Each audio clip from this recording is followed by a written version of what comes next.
everyone, welcome to my YouTube channel. It's me, Ammar Zain here. Guys, നിങ്ങൾക്ക് വായിക്കാൻ ഇഷ്ടമാണോ? ഞാനിന്ന് കുറച്ച് പുസ്തകങ്ങളെ പറ്റി പരിചയപ്പെടുത്തി തരാം.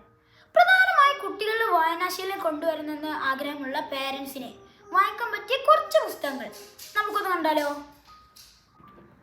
അപ്പോൾ ഇതാണ് ആ 3 പുസ്തകങ്ങൾ. എന്നാൽ ഞാൻ ആദ്യം നിങ്ങൾക്ക് പരിചയപ്പെടുത്തി തരുന്നത് നമ്മുടെ സ്വന്തം ബേപ്പൂർ സുൽത്താനായ വൈക്കം മുഹമ്മദ് ബഷീർ എഴുതിയ സർപ്പയജ്ഞ എന്ന് പറഞ്ഞ ബുക്കാണ്. ഡേസി ബുക്സ് ആണ് ഈ ബുക്ക് പബ്ലിഷ് ചെയ്തിട്ടുള്ളത്. 10 വ്യത്യസ്ത കഥകളാണ് ഇതിൽ അടങ്ങുന്നത്. അനിയൻ, സർപ്പയജ്ഞം, നെയ്മോഷണം, കിടന്നുമുള്ളി, ആനപ്പൂട, നീർനാഗം, അച്ഛൻ വീഴുമ്പോൾ, ആനയെ വാരി, ആനക്കള്ളൻ, പഴം. 10 കഥകളുണ്ടെങ്കിലും ഇത് മുഴുവൻ ചെറിയ ചെറിയ കഥകളാണ്. അതിന് കാരണം ആകെ 78 പേജേ ഉള്ളൂ. ബഷീർ എഴുതിയ നോവലുകളിൽ നിന്നും തിരഞ്ഞെടുക്കപ്പെട്ട ചെറിയ രസകരമായ ഭാഗങ്ങളാണ് കുട്ടികൾക്ക് വായിക്കാൻ പറ്റുന്ന തരത്തിൽ കഥകളായി ഈ പുസ്തകത്തിൽ വന്നിട്ടുള്ളത്. ഇതിൽ എനിക്ക് ഏറ്റവും ഇഷ്ടപ്പെട്ട ഒരു കഥ എന്ന് പറയുന്നത് ഇതിൻ്റെ ഹെഡിങ് പോലെ സർപ്പയജ്ഞമാണ്. കാരണം ബഷീർ ഇതിലൊരു അനുഭവം പറയുന്നുണ്ട്.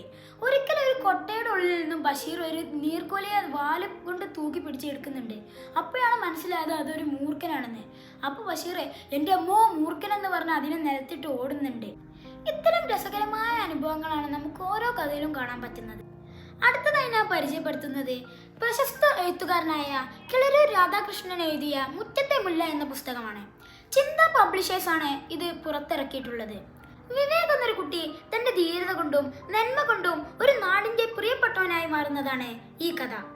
കുട്ടികളായ നമ്മളിൽ ഉണ്ടാവേണ്ട ഒരുപാട് ക്വാളിറ്റീസ് വർദ്ധിപ്പിക്കാൻ ഈ പുസ്തകം നമ്മെ സഹായിക്കും. ഈ 3 പുസ്തകത്തിലും വൺ ഓഫ് മൈ ഫേവറേറ്റ് എന്ന് പറയുന്നത് നമുക്ക് എല്ലാവർക്കും പ്രിയപ്പെട്ട മുട്ടത്തുവർക്ക് എഴുതിയ ഒരു കുടയും കുഞ്ഞു പെങ്ങളും എന്ന് പറയുന്ന കഥയാണ്.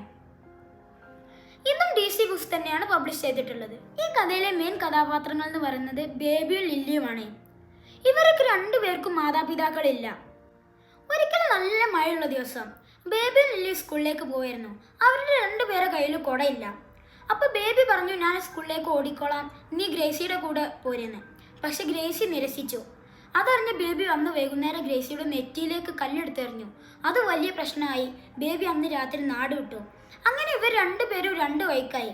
അതിനുശേഷം അവരുടെ ജീവിതത്തിൽ ഉണ്ടായ സംഭവ വികാസങ്ങളാണ് ഈ പുസ്തകത്തിൽ കൊടുത്തിട്ടുള്ളത്.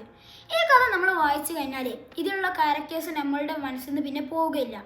സ്നേഹബന്ധത്തിൻ്റെ പ്രാധാന്യം എത്രത്തോളം ഉണ്ടെന്നാണ് ഈ കഥയിൽ നിന്ന് നമുക്ക് മനസ്സിലാകുന്നത്. അപ്പോൾ ഇന്നത്തെ വീഡിയോ ഇത്രേ ഉള്ളൂ. എല്ലാവരും ഈ പുസ്തകങ്ങൾ മാക്സിമം വായിക്കാൻ ശ്രമിക്കുക.